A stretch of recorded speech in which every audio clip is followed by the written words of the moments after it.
Hey everyone, and welcome to RUBIN'S Mind Lab, where we break down the latest research into what it really means. Ever wonder if taking a break from your super busy life to just chill out and focus on yourself actually makes a difference down the road?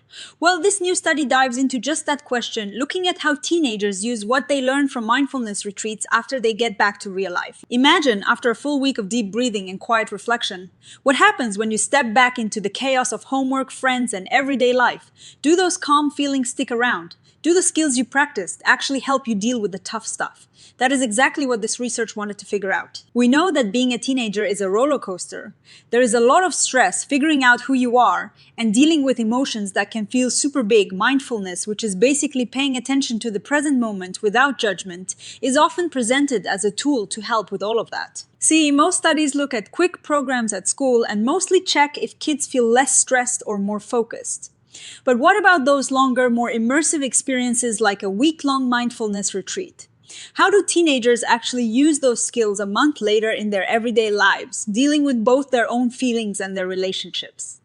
That's the core question here. The researchers talked to 15 teenagers who had just finished a 6-day mindfulness retreat.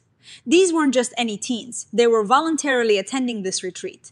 And the researchers wanted to hear their stories. They didn't ask them to fill out a bunch of surveys right away. Instead, they waited a month. This is important because it gave the teens time to actually go back to their regular lives and try out whatever they learned. They wanted to see how these mindfulness skills translated from the peaceful retreat setting to the real world. Think of it like this: going on a trip to learn a new skill, and then coming home and actually using that skill for a month. The researchers asked them open-ended questions like, what was the most important thing you learned on the retreat? And how has it benefited your personal life since your retreat experience? They also asked about specific challenges, like how have some of the mindfulness skills you've learned help you to face or deal with challenges in your daily life? For example, work, school, relationships. And they asked, have you noticed any changes in the ways you interact with the people in your life since the retreat? After the interviews, the researchers went through all the recordings, word by word. They used a special system to tag and organize everything people said, looking for patterns in how they applied mindfulness. They specifically looked for two big areas: intrapersonal, which means how they dealt with their own thoughts and feelings, and interpersonal, which is how they related to other people. And what did they find? Well, it turns out that every single teen they talked to, so 100% reported using mindfulness for themselves to understand and manage their own inner world. This included things like being more self-aware and better at controlling their emotions.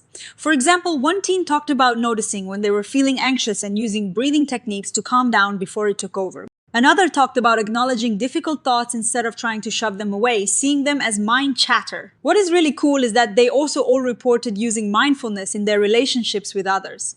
73% said they used it to deal with social anxiety, like feeling less nervous when talking to people. 67% talked about being better at communicating with others, like really listening actively and offering more emotional support. And over half of them said they had better social awareness, meaning they were more able to understand other people's feelings and see things from their point of view. This is a big deal because it means the skills weren't just stuck in their heads. They were actually being applied to real-life challenges, both inside and out. Let's break down some of those intrapersonal skills a bit more. The most common thing was self-awareness and regulation. So teenagers were able to notice their emotions and thoughts more quickly and use what they learned to handle them better. One 17-year-old girl said she could now catch it pretty soon to the start when she felt upset or angry, and then use breathing to calm herself down. This shows a real-time application. This one really stuck with me. This teenager used to try to push away bad thoughts, but now they can acknowledge them and not let them take over. Another teen talked about their mind spinning out a lot of self-doubt, but then realizing it was just mind chatter and being able to let it go. That is a huge step in managing self-criticism. Self-compassion and acceptance were also huge. A lot of teens said they learned to be less critical of themselves. One girl mentioned learning self-love probably and self-acceptance, and how it helped her be less critical and self-deprecating in most aspects of my life. Another talked about accepting their body and mind, saying, I might as well be comfortable with it. Gaining a broader perspective was another big one. Teens said they could take a step back and see what is really important. For instance, when it came to schoolwork, one teen explained it helped them realize and take a step back and think what you need to do and what is vital. And even in everyday annoyances like driving, one mentioned, if like someone cuts me off, I don't yell. it's just like, oh, it's okay, they probably just made a little mistake, whatever. It is not a big thing. It's just way easier to brush little things off like that. They just truly don't matter. That's a significant shift in how they react to stress. Now, for the interpersonal side, which is just as important. Again, every single teen reported using mindfulness in their interactions with others. That is huge. They talked about social awareness and attunement, compassionate communication, and navigating social anxiety. Social awareness and attunement were key. This is about understanding others better. 40% of teens specifically mentioned perspective taking or trying to see things from someone else's viewpoint. A 17-year-old girl described how this helped her see the difference between someone's intention and action, allowing her to be more compassionate towards people. Another teen talked about how they now pause to consider their older brother's viewpoints before reacting, moving from "this is my side, I only care about my side" to acknowledging, "I understand why you're upset." Empathy also came up quite a bit. One boy shared that he felt he had just become more empathetic in general and that he could better help a lot more in stressful situations because he had a better handle on the person that I am dealing with. Compassionate communication was a significant theme. 67% of the teens mentioned using mindfulness to communicate more mindfully. This included active listening, where they focused on truly hearing what someone was saying without just planning their own response. Many of them directly linked this back to a communication workshop they attended during the retreat. They also got better at providing emotional support. One 17-year-old girl said when people come to her stressed, she can now tell them it is temporary. You have support if you need it, and that this is something she learned and found to be impactful. Another teen credited the loving kindness meditation with giving him the confidence to comfort friends who were stressed. Admitting that before the retreat, when people were stressed, it made me really uncomfortable, and now I feel a little bit more like compassionate and a little bit more like I guess I want to help those people instead. And perhaps one of the most powerful findings was how mindfulness helped them navigate social anxiety and build connections.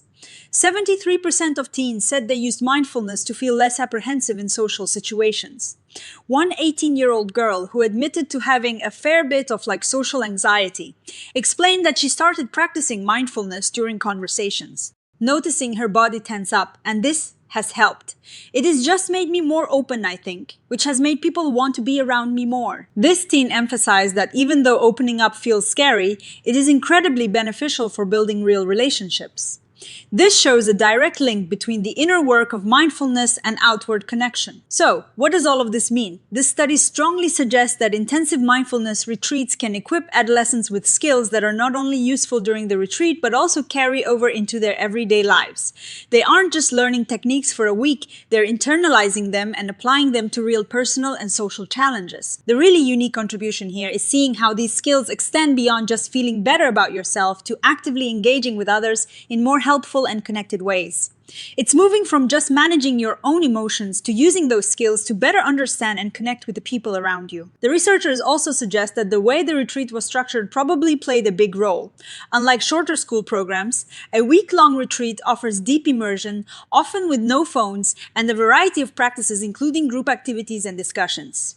This kind of environment can act as a developmental incubator where teens can safely practice and experiment with these mindfulness skills, both for themselves and with others. This is particularly relevant because adolescence is a time when navigating emotions and social relationships is super important for overall development. Mindfulness seems to be a tool that helps teens not only understand themselves better, but also connect with others more positively. It's not just a coping strategy, it is a developmental tool. One of the strongest points of this study is the 1-month follow-up. This gap allowed researchers to see if these skills were just a passing fancy or if they were truly integrated into daily life. The fact that teens could recall and describe specific applications after a month is a testament to the potential durability of these practices learned in an immersive setting. Of course, every study has its limitations, and this one is no exception. The sample size was relatively small at 15 participants, and it leaned towards female participants. Also, these were teens who chose to attend a mindfulness retreat, so they were likely already motivated. Plus, as with any self-reported study, there is the possibility of recall bias, meaning people might remember things more positively than they actually happened. For future research, they suggest using methods like short, real-time check-ins throughout the day or daily diaries to get an even clearer picture of how mindfulness is used in the moment. They also recommend longer follow-up periods to see if these benefits last for months or years, and comparing retreat-based interventions with school-based ones to understand their unique strength. My take on this is that it is really encouraging. It shows shows that investing in deeper, more immersive mindfulness experiences for teens might be more impactful than shorter, more superficial ones. It's not just about teaching kids to be calm. It's about teaching them to be more aware, more compassionate, and more connected both to themselves and to others. This kind of research is crucial for understanding how we can best support adolescent well-being in today's complex world. It really emphasizes that the social and emotional skills we develop, especially during those formative teenage years, are just as important as academic learning.